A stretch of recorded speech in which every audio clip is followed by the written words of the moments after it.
Word কার্যালয়ে one stop service চালু করা, সন্ত্রাসমুক্ত মাদকমুক্ত একটি আদর্শ ওয়ার্ড গড়ার প্রায়োরিটি থাকবে। দক্ষিণ কাট্টলিকে একটি যুগোপযোগী আধুনিক ওয়ার্ডে পরিণত করার জন্য আমাদের সর্বোচ্চ চেষ্টা থাকবে।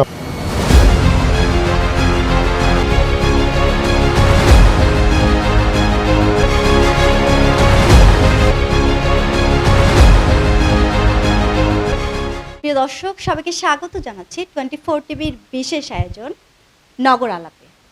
আপনাদের সাথে আছি আমি নূর আফরিন পপি। দর্শক, আজ আমার সাথে অতিথি হিসাবে আছেন চট্টগ্রাম জামায়াত ইসলামের মনোনীত দক্ষিণ কাট্টলির 11 নং ওয়ার্ডের কাউন্সিলর পদপ্রার্থী অ্যাডভোকেট শেখ জোবায়ের মাহমুদ। আমরা সরাসরি তার কাছে চলে যাব। কেমন আছেন? আলহামদুলিল্লাহ ভালো আছি, আপনি কেমন আছেন? আলহামদুলিল্লাহ। কেমন যাচ্ছে? জি আলহামদুলিল্লাহ ভালো। দায়িত্ব তো নিচ্ছেন 11 নং ওয়ার্ডের ক্ষেত্রে আপনার প্রথম পরিকল্পনা? 11 নং ওয়ার্ডের যদি আমরা নির্বাচনের সুযোগ পাই বা নির্বাচিত হই, তাহলে এই ওয়ার্ডের অনেকগুলো সমস্যার মধ্যে জলাবদ্ধতা এবং পরিচ্ছন্নতার বিষয়টা অগ্রাধিকার পাবে। এরপরে সন্ত্রাসমুক্ত মাদকমুক্ত একটি আদর্শ ওয়ার্ড গড়ার প্রায়োরিটি থাকবে। এখানে নিরাপত্তাজনিত বিষয়গুলো থাকবে। ডিজিটাল যে কমপ্লিট ডিজিটাল সেবার মাধ্যমে জনগণের কাছে সেবা নিশ্চিত করা, এই বিষয়গুলো থাকবে।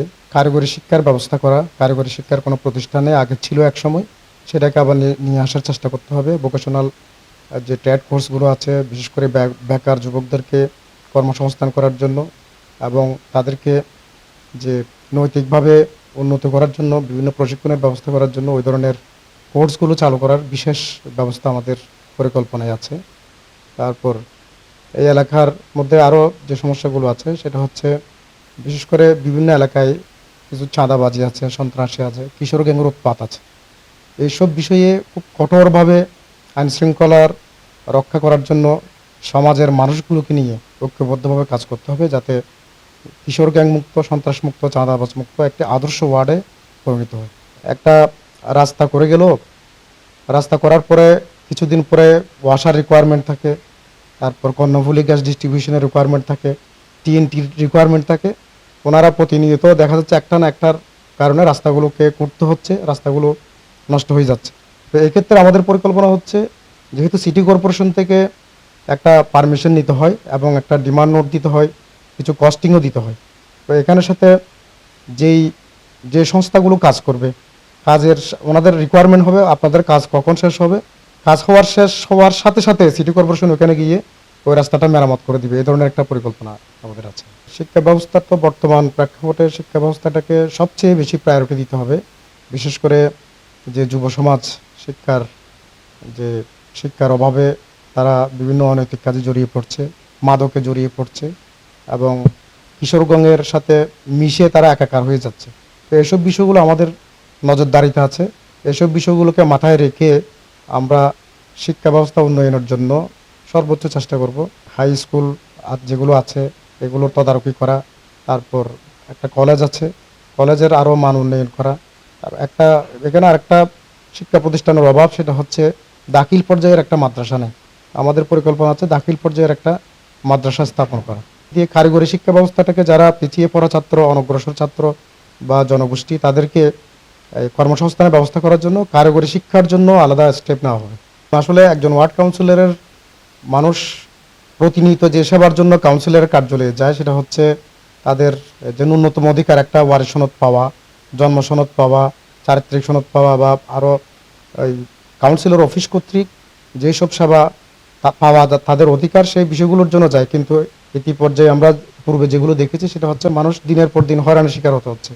এই হয়রানি থেকে মুক্ত করার জন্য আমাদের পরিকল্পনা হচ্ছে ওয়ার্ড কার্যালয়ে ওয়ান স্টপ সার্ভিস চালু করা, যে একজন সেবা প্রার্থী আসবেন, উনি যে সেবা চাইবেন সেটা কমপ্লিট 100% ডিজিটালাইজের মাধ্যমে, এবং সেই সেবাটা আমরা নিশ্চিত করব। ওনাকে আমাদের দোরগোড়ায় আসতে হবে না, ওনাদের দোরগোড়ায় আমরা সেবাটা পৌঁছে দেওয়ার চেষ্টা করব। যেগুলো আগে ভুল হয়ে গেছে এগুলোর জন্য কাউন্সিলর কার্যালয় থেকে একটা প্রত্যয়নপত্র লাগে। এই প্রত্যয়নপত্র পাওয়ার জন্য আমরা যাতে সহজেই পেয়ে যাই, একবার চেয়ে দুইবার যেতে না হয়, ওই ব্যবস্থা আমরা করব।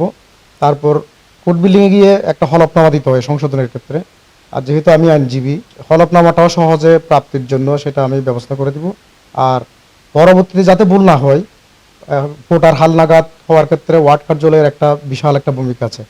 ওয়ার্ড কার্যালয়ের যে সব কর্মকর্তারা যারা স্কুলের টিচাররা ভোট হালনাগাদ করার জন্য কাজ করবে, তাদেরকে বিশেষভাবে তাগিদ দেওয়া যাতে কি 100% শুদ্ধভাবে তাদের তথ্যগুলো সংগ্রহ করা এবং সেখানে তথ্য বইতে লিপিবদ্ধ করা। তার কারণে ওয়ার্ডের এলাকাবাসীর জন্য আমার যে বার্তা সেটা হচ্ছে, 11 নং দক্ষিণ কাটুর ওয়ার্ড একটা সম্ভাবনাময়ী ওয়ার্ড। চট্টগ্রাম সিটি কর্পোরেশনের একটা গুরুত্বপূর্ণ ওয়ার্ড। আমাদের পশ্চিমে হচ্ছে বঙ্গোপসাগর, আবার বিশেষ করে বঙ্গোপসাগর কেন্দ্রিক একটা পর্যটনের সম্ভাবনা দেখা দিয়েছে। তো আমাদের বঙ্গোপসাগর সংলগ্ন একটা লিঙ্ক রুট চলে গিয়েছে, যেটা আমাদের অর্থনীতিতে অত্যন্ত গুরুত্বপূর্ণ ভূমিকা রাখছে। তো এরপরে হচ্ছে আমাদের দক্ষিণ কাট্টলি সংলগ্ন বিশাল শিল্প এলাকা। শিল্প এলাকার হাজার হাজার শ্রমিক এখানে বাস করে। তো সব কিছুকে মাথায় রেখে দক্ষিণ কাট্টলিকে একটি যুগোপযোগী আধুনিক ওয়ার্ডে পরিণত করার জন্য আমাদের সর্বোচ্চ চেষ্টা থাকবে। আমাদের পরিকল্পনা আছে, বিশেষ করে শ্রমিক জনগোষ্ঠীর জন্য, অবহেলিত জনগোষ্ঠীর জন্য, নারী সমাজের জন্য, বিশেষ করে এখানে যারা ভিন্ন ধর্মাবলম্বী আছে, সংখ্যালঘু আছে, তাদের ধর্মীয় স্বাধীনতা নিশ্চিত করা সহ কিশোরগঞ্জ মুক্ত, সন্ত্রাসমুক্ত একটি পরিবেশ বান্ধব, একটি শিক্ষা পরিবেশ বান্ধব ওয়ার্ডে আদর্শ পরিচ্ছন্ন ওয়ার্ড হিসেবে গড়ে তোলার জন্য আমরা বদ্ধপরিকর। ইনশাআল্লাহ আমরা যদি নির্বাচিত হই তাহলে এইসব কাজগুলোকে আমরা প্রায়োরিটি দিয়ে একটা আদর্শ ওয়ার্ডে পরিণত করবো ইনশাআল্লাহ। দর্শক, এতক্ষণ কথা বলছিলাম জামায়াতে ইসলামের 11 নং দক্ষিণ কাট্টলি 11 নং ওয়ার্ডের যে মনোনীত পদপ্রার্থী, যিনি ভবিষ্যতে হচ্ছে নির্বাচিত হলে তার যে ইস্তেহার অনুযায়ী যে কাজগুলো করবেন তিনি সেটি উল্লেখ করলেন, এবং চট্টগ্রামের 11 নং ওয়ার্ডবাসীর জন্য তিনি বিভিন্ন ধরনের পরিকল্পনা উপস্থাপন করেছেন, যেটি বাস্তবায়ন হলে আসলে চট্টগ্রাম 11 নং ওয়ার্ড উন্নয়নের দিকে অনেক দূর এগিয়ে যাবে। দর্শক, এতক্ষণ আমাদের সাথে থাকার জন্য আপনাদেরকে অসংখ্য ধন্যবাদ। আবারও দেখা হবে নতুন কোনো পর্বে।